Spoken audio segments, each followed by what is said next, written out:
வணக்கம், எல்லாரும் எப்படி இருக்கீங்க? இப்போ நம்ம மசாலா வச்சு ஒரு சிக்கன் வறுவல் தாங்க பண்ண போறேன். எப்படி செய்யறன்றத பாருங்க. 1 கிலோ சிக்கன் எடுத்திருக்கேன். இப்போ நம்ம சிக்கன் எப்படி வறுக்கிறதுன்றத பார்க்கலாம் வாங்க. ஒரு 4 ஸ்பூன் எண்ணெய் ஊற்றி இலை, சோம்பு, பட்டெல்லாம் போட்டு வெங்காயமும் கருவேப்பிலையும் போட்டு வதக்கிக்கிட்டு இருக்கேன். இங்கே பாருங்க, இந்த இஞ்சி பூண்டு பேஸ்ட்டில் வந்து நான் கொஞ்சம் பச்சை மிளகாவும் கொத்தமல்லியும் சேர்த்துருக்கிறேன். அதனால தான் இந்த க்ரீன் கலரு.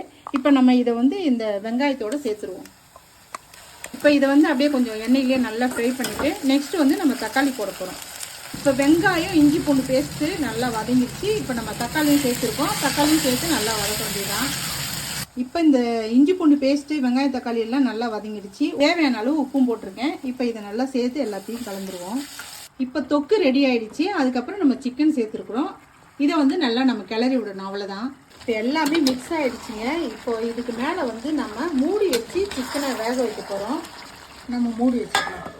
இப்போ சிக்கன் வந்து ஒரு பாதி வெந்துருச்சு. இந்த ஸ்டேஜில் நம்ம 1/4 ஸ்பூன் மிளகு பொடி தூவிடலாம். இப்போ மிளகும் போட்டு ஒரு கிளறிட்டோம். இந்த ஸ்டேஜில் ஒரு முக்கியமான ஒருத்தரை நம்ம சேர்க்க போகிறோம். இது யாருன்னு பார்த்தீங்கன்னா நம்மளுடைய மசாலா. இப்போ இந்த மசாலாவை தான் நம்ம வந்து இந்த சிக்கனுக்கு போட போகிறோம். இப்போ இந்த ஸ்டேஜில் நம்ம மசாலா சேர்த்துட்டு இப்போ இதை நல்லா கலந்து விட்டுடலாம்.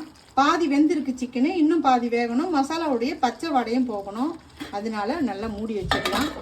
இப்போ நம்ம சிக்கன் ரெடி ஆயிடுச்சான்றதை பார்ப்போம். பாருங்கள், சூப்பராக வந்து ரெடி ஆயிருக்கு. பச்சை வாடையெல்லாம் போய் சிக்கனும் பாருங்களேன், இந்த கரண்டியில் நம்ம கிளறும் போது சிக்கன் பிரியுது. இந்த அளவுக்கு நல்லா சாஃப்டாக வெந்திருக்கு. ரெடிங்க. கொஞ்சம் நம்ம கொத்தமல்லி தலையை தூவிக்கலாம்.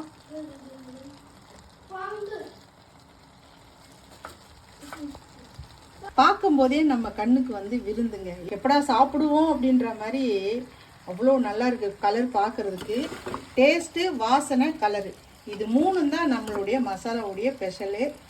அதாவது லோகநாயகி குழம்பு மசாலா. இதை நீங்கள் இந்த மாதிரி நான் செஞ்ச மாதிரி சிக்கனுக்கு அந்த மசாலா போட்டு நீங்கள் செய்யும்போது தான் தெரியும், அவ்வளோ நல்லாயிருக்கும். நம்மளுடைய குழம்பு மசாலா வச்சு சிக்கன் எப்படி செஞ்சன்றதை பார்த்தீங்க. இப்போ நம்ம சாப்பிட்டு பார்க்கலாம் டேஸ்ட் எப்படி இருக்குன்றத. இப்போ நம்ம சிக்கனை வந்து டேஸ்ட் பண்ண போகிறோம்.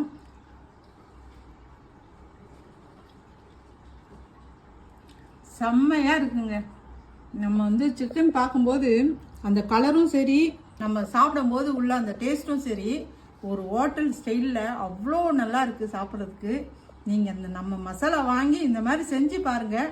அப்போ தான் அதை உணர முடியும். நான் சொன்னாலும் உங்களுக்கு தெரியாது. உண்மையிலே ரொம்ப சூப்பராக இருக்குங்க, வேறு லெவலு. சரிங்க, நான் இப்போ இதை சாப்பிட போகிறேன்.